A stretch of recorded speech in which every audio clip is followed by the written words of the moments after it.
Kamatikdan ang pag-ubos sa presyo sa karneng baboy sa main public market sa General Santos City. Ani ang report.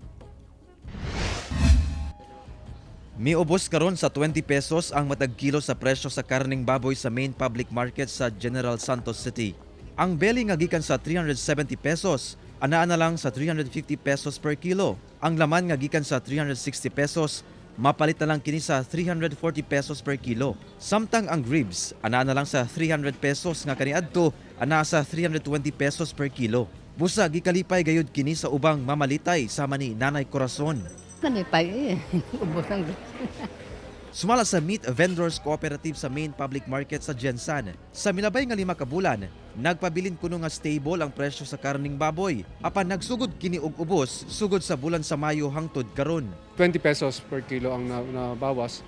We are forecasting po siguro mas maubos pa yun na pag maabot pang mga mid-October.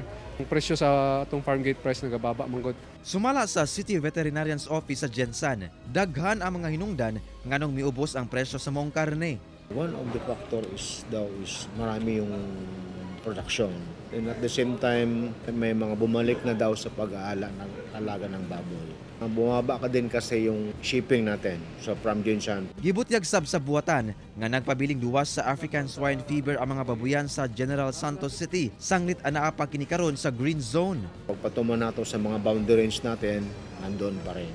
Maigting pa rin pagbabantay natin para hindi na tayo mapasukan ng ISF dito. Kauban si Gary Balantay ug Bong Vicencio, Efren Mamak. 1 Mindanao.